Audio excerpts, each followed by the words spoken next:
இந்த திராவிடம்ங்கிற ஒரு மாய பிம்பத்தை நம்ம தகர்க்கணும்னு தான் நம்ம பலமுறை நம்ம கருத்தை மக்கள் மத்தியில் விதைச்சிக்கிட்டு இருந்தோம். ஆனால் திரைக்கவர்ச்சியை நாங்கள் தொட்டும் தொடாமல் விட்டுட்டோம். படம் திரைக்கவர்ச்சியால் நாங்கள் ஜெயிக்கல, அவ்வளோதான். திரைக்கவர்ச்சி மூலமா நீங்கள் இது பண்ணாமல் நாட்டில் என்ன நடக்குது போது வருதுங்கிற பார்த்து இது பண்ணணும். திரைக்கவர்ச்சி என்னைக்கு இல்லாமல் போகுதோ அன்றைக்கி தான் ஜெயிப்போம். இப்போ மாற்றுன்னு சொல்லி விதையை விதிச்சதேவோ எங்களோட சீமான் அண்ணா தான், ஓகேவா? ஆனால் அறுவடை பண்ணது என்னமோ புதுசாக வந்தவங்க அறுவடை பண்ணிட்டு போயிட்டாங்க. நாங்கள் படிக்கிறது ஃபுல்லாகவே கலைஞர் பற்றியும் பெரியாரை பற்றியும் படிக்கும்போது பிரபாகரனை பற்றி எங்களுக்கு படிக்க தெரியாதுல்ல, சொல்லி தானே எங்களுக்கு தெரியும். சிறு பிள்ளைகள் சொல்லி மூத்தவங்க வாக்களிச்சிட்டாங்க, அடம்பிடிச்சிட்டாங்க பிள்ளைகள். மக்கள் இது வரைக்கும் வாழ்ந்தது போல இனிமே வாழ முடியாதுன்னு ஒரு சூழ்நிலை வரும்போது மக்கள் தானாகவே கிளர்ச்சி எழுந்து போராடுவாங்க. கண்டிப்பாக நடக்கும், அது இனத்தில் நடக்கும். நாங்கள் அந்த வாக்கு அறுவடை செய்வோம், நிச்சயம் நாங்கள் வெல்லுவோம். சார், சீமான் சாரை தமிழ்நாட்டு மக்கள் எப்போ புரிஞ்சுக்கிட்டு ஜெயிக்க வைக்க போகிறாங்க? அதாவது நாங்கள் இந்த 15 ஆண்டுகளாக தனிச்சே களமாடணும். இந்த திராவிடம்ங்கிற ஒரு மாய பிம்பத்தை நம்ம தகர்க்கணும்னு தான் நம்ம பலமுறை நம்ம கருத்தை மக்கள் மத்தியில் விதைச்சிக்கிட்டு இருந்தோம். ஆனால் திரைக்கவர்ச்சியை நாங்கள் தொட்டும் தொடாமல் விட்டுட்டோம். பொழுதுபோக்கில் முழு கவனத்தை செலுத்துகிற மக்களை புரட்சிக்கு தயார் பண்ண முடியாதுங்கிறது இந்த தேர்தல் நம்ம உணர்ந்தோம். அடுத்த வருஷம் கண்டிப்பாக நாங்கள் ஜெயிப்போம். இன்னும் 5 வருஷத்துக்கு அப்புறம் எங்கள் ஆட்சி தான் வரும் கண்டிப்பாக. இந்த வருஷமே ஒரு வர வேண்டியது.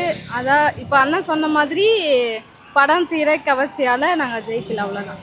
நாங்கள் தோத்தாலும் மீண்டும் முயற்சிப்போம். திரைக்கவர்ச்சி மூலமா நீங்கள் இது பண்ணாமல் நாட்டில் என்ன நடக்குது போது வருதுங்கிற பார்த்து இது பண்ணணும். ரெண்டாவது, அவர் இப்போ விஜய் வந்திருக்காருன்னா, தவேக தலைவர் விஜய் வந்திருக்காருன்னா, அவர் அறிவித்த ஒரு பொய்யான வாக்குறுதி தான், அதனால தான் மக்கள் ஓட்டு போட்டிருக்காங்க. இதை மாற்றி அமைக்கணும். மாற்றம் எங்களுக்கு வேணும், ஆனால் நாம் தமிழர் மூலியமாக வேணும். மற்ற திரைக்கவர்ச்சிகள் மூலியமாக எங்களுக்கு தேவையில்லை. திரைக்கவர்ச்சி என்னைக்கு இல்லாமல் போகுதோ அன்றைக்கி தான் ஜெயிப்போம். கூடிய சீக்கிரத்தில் ஆட்சியை பிடிப்போம், நாட்டை வெல்வோம். இப்போ ஆல்ரெடி இது அல்லது அது அப்படின்னு சொல்லி இது வரைக்கும் போயிட்டு இருந்தது, ஓகேவா? 2 கட்சிகள் தான். இப்போ மாற்றுன்னு சொல்லி விதையை விதிச்சதேவோ எங்களோட சீமான் அண்ணா தான், ஓகேவா? ஆனால் அறுவடை பண்ணது என்னமோ புதுசாக வந்தவங்க அறுவடை பண்ணிட்டு போயிட்டாங்க. ஆனால் அந்த இது என்றைக்குமே நிலைக்காதுங்கிறது தான் இப்போ உண்மை. கரெக்டாக மாற்றம்ங்கிறது அவங்களால உருவாக்க முடியாது. மாற்றம்னு சொல்லி நாங்கள் விதைச்சதை அவங்க அறுவடை பண்ணியிருக்காங்க, அவ்வளோதான். That's it. அதை அவங்களால ப்ரூவ் பண்ண முடியாதப்போ மக்கள் எங்கள் அண்ணனை கண்டிப்பாக தேடி வருவாங்க. அதாவது இது வரைக்கும் இந்த பூமியில் வாழ முடியாத ஒரு சூழ்நிலை எப்போ ஏற்படுதோ அப்போ மக்கள் தானாகவே சீமானை தேடுவாங்க. ஏன்னா இன்றைக்கு காற்று நஞ்சாய் போயிருக்குது, சாப்பிட்ற உணவு நஞ்சா மாறி இருக்கிறது. அப்புறமா எண்ணற்ற, அதாவது சின்ன குழந்தைங்களுக்கு 3 வயசு பிள்ளைங்களுக்கு புற்றுநோய் வருது. இதனுடைய பாதிப்பெல்லாம் எதனால் வருதுன்னு மக்களுக்கு உணர்ற வரைக்கும் அவங்க சீமானை ஆதரிக்க மாட்டாங்க. ஆனால் இன்றைக்கி அண்ணன் சொன்னது தான், 3 அரசியல் நோக்கி தான் இந்த தமிழ்நாடு போகுது. ஒன்று மதுமதை போதைக்கு அடிமையாகி அந்த நாடு அதுக்காகவே தஞ்சம் வந்துடுது.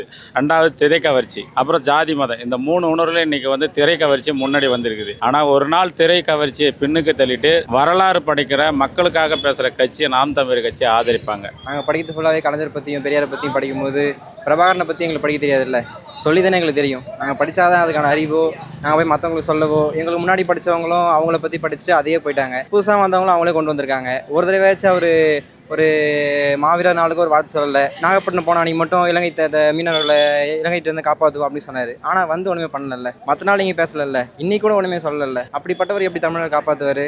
அப்புறம் எப்படி அவங்க சீமானை புரிஞ்சுப்பாங்க? நிறைய இப்போ எதுவுமே கிடைக்கல அப்படின்னு அண்ணன் சொல்கிற மாதிரி சோறு இல்லை, இது இல்லை, எதுவுமே இல்லைங்கிற பட்சத்தில் தான் தேடுவாங்கங்கிற மாதிரி இருக்குது. ஆனால் எங்களுக்கு இந்த எங்கள் பக்கம்லாம் இன்னும் ரீச் ஆன மீட்டிங் மாதிரி நிறைய போட்டால் இன்னும் நல்லாயிருக்கும். மக்கள் எப்போ புரிஞ்சுக்க போகிறாங்கன்னா இனி வரும் இந்த 5 ஆண்டு காலத்தில் தான். ஏன்னா இப்போ விஜய் அவர்கள் முதலமைச்சர் ஆகிட்டார். அவர் கொடுத்த வாக்குறுதிகள்லாம் நம்ம தோராயமாக கணக்கு பண்ணாலுமே கூட அதுவே 1.5 லட்சம் கோடிக்கு மேலே வருது. அது எல்லாமே அந்த வாக்குறுதிக்கு செலவிடும் போது அப்போது தமிழ்நாட்டுக்குள்ளே ஏகப்பட்ட பிரச்சனை இருக்குது. அதையும் அவங்க செலவழிக்கணும்னா இன்னும் நிறைய பணங்கள் தேவைப்படுது. இப்போ ஆல்ரெடி தமிழ்நாட்டில் 10 லட்சம் கோடிக்கு மேலே கடை இருக்குது. இப்போ இவர் இந்த மாதிரி வாக்குறுதி, பொய்யான வாக்குறுதி, இது நிறைவேற்ற முடியுமான்னு பார்த்தா கிடையாது. ஏன்னா நம்ம தோராயமாக யோசிச்சு பார்க்குறோம், இதெல்லாம் சாத்தியம் கிடையாது. ஏன்னா ஆல்ரெடி 10 லட்சம் கோடி கடன் ஆயிடுச்சு. இவர் சொல்கிற வாக்குறுதிகளும் 1.5 லட்சம் கோடிக்கு மேலே இவர் சொல்கிற மீதி இருக்க 1.5 லட்சம் கோடியை வச்சு தமிழ்நாட்டை எப்படி ரன் பண்ணுவாருன்றது தெரியாது. சிறு பிள்ளைகள் சொல்லி மூத்தவங்க வாக்களிச்சிட்டாங்க, அடம்பிடிச்சிட்டாங்க பிள்ளைகள். அதாவது சீமா மாமாவுக்கு தான் ஓட்டு போடாமல் விஜய் மாமாவுக்கு போடணும்னு சொல்லிட்டாங்க. அப்பா எப்படியாவது விஜய் மாமாவுக்கு ஓட்டு போடுங்கப்பான்னு சொல்லிட்டு தேர்தல் முடிவன்னைக்கு ஜோம் பண்ணியிருக்கான். இயேசுவே எப்படியாவது கிறித்தவங்க அது மறுநாள் தான் யோசிக்கிறேன். என் தானியில் ஒரு பாட்டு கேட்கும்போது பாப்பு பாப்பு ஒரு பாட்டு இருக்கு இல்லையா, குஷி படத்தில், அது அவங்கள கடத்தி தள்ளிடுது. அதனால தான் இன்னும் நாங்கள் பேரழிச்சு கொண்டு இந்த திரைக்கவர்ச்சி மக்களுக்கு பயன்படாது, நல்ல கருத்துக்களை கேட்டு அது செய்யணும்னு நம்ம மக்கள்கிட்ட கடத்தும். காலம் வரும். சீமான் இப்போ சொன்னாப்ல இல்லையா, சிறுபானந்த வாரியாக சொன்னதான், போதிக்கும் போது புரியாது, பாதிக்கும் போது புரியும். காலையும் நாங்கள் ஒவ்வொரு நாளும் விதைச்சிக்கிட்டே இருக்கோம், அறுவடை செய்வோம். மக்கள் இது வரைக்கும் வாழ்ந்தது போல் இனிமே வாழ முடியாதுன்னு ஒரு சூழ்நிலை வரும்போது மக்கள் தானாகவே கிளர்ச்சி எழுந்து போராடுவாங்க. கண்டிப்பாக நடக்கும், அது இனத்தில் நடக்கும். நாங்கள் அந்த வாக்கு அறுவடை செய்வோம், நிச்சயம் நாங்கள் வெல்லுவோம். இப்பயே வந்து ஏமாத்துற வேலை நிறைய நடந்துகிட்டு இருக்கனால மக்கள் நிறைய பேர் புரிஞ்சுக்கிறாங்க. அதை நடந்து இனிமேல் இன்னும் நிறையா மக்கள் வந்து ஒன்கூடுவாங்க. சீக்கிரத்தில் ஆட்சியை பிடிப்போம், கண்டிப்பாக நாட்டை வெல்லுவோம்.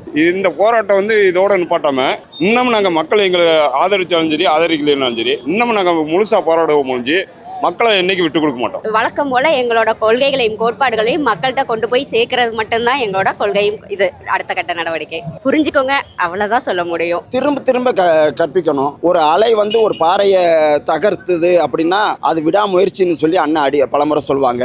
அதாவது பெரிய ஒரு யானை கூட குப்புற விழுந்துரும், ஆனால் தன்னுடைய மூச்சு காற்றால் ஒரு சின்ன எறும்பை ஊதி தள்ள முடியாது. எங்களில் உள்ள பல பெரிய ஆளு கூட நகர்ந்து அடுத்த கட்சிக்கு போயிருக்கலாம், ஆனால் அதில் சித்தெரும்பு வந்து ஊதி தள்ள முடியாத போல அடிப்படை மக்கள் இந்த மாதிரி தம்பிங்க இருக்கத்தானே செய்கிறாங்க.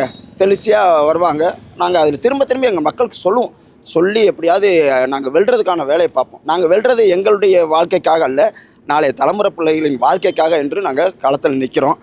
அதுக்கு வந்து மக்கள் ஒத்துழைக்கணும். அண்ணன் நமக்காக பேசிட்டாரு 15 வருஷம், இன்னும் பேசுவேன்னு சொல்றாரு. ஆனால் உண்மை என்னன்னு கேட்டால், இனி அண்ணன் பேசுனதை ஒவ்வொரு வீடுகளையும் சேர்ந்துட்டு ஒவ்வொரு தமிழனும் பேசினா அவங்களுக்கு புரியும். இப்போ நம்ம ஓட்டு போட போகிறப்போ அங்கே உள்ள அப்போ திடீர்னு பார்க்குற ஒருத்தவங்ககிட்ட போயிட்டு நம்ம புரிய வைக்க போது புரிஞ்சுக்கிறாங்க. ஆனால் மேடை பேச்சில் இருக்கும்போது அது வேற கட்சி இந்த வேற கட்சி அப்படின்னு சொல்லி பார்க்கும்போது அண்ணனோட கருத்துக்கள் இப்போ இந்த கூட்டத்துக்கு வந்திருக்க நம்ம எல்லாம் நம்மளுக்கு தான் வந்திருக்கிறோம். ஆனால் மற்றவங்கள்ட்ட போய் சேரணுன்னா என்ன பண்ணணும்? நம்ம போய் சொன்னால் தான் அந்த இது தெரிய வரும். அதனால ஒவ்வொருத்தரும் சீமானா மாறணும்னு சொன்னது மேடைக்காக சொல்லலை, ஆனால் ஒவ்வொருவரும் அதை புரிஞ்சுக்கிட்டு உள்வாங்கினா மட்டும்தான் அந்த மாற்றத்தை கொண்டு வர முடியும். அடுத்தது மக்களுக்கு என்னென்ன இப்போ இந்த வருஷத்துல மக்களுக்கு என்னென்ன நடக்கும் அப்படிங்கிறத அவர் யோசிச்சு அடுத்த வருஷத்துல கண்டிப்பா அவரே செய்வார், வாய்ப்பு இருக்கு. ஒத்துழைக்கணும். கருத்தை கேட்டு காதில் வாங்கிட்டு ஒரு சின்ன திரைக்கவர்ச்சியை வந்து தட்டி விட்டு போனோம்னா அது பெருத்த வேதனைக்குரியது. அதை கற்பிப்போம், மக்களுக்கு திரும்ப கற்பிப்போம்.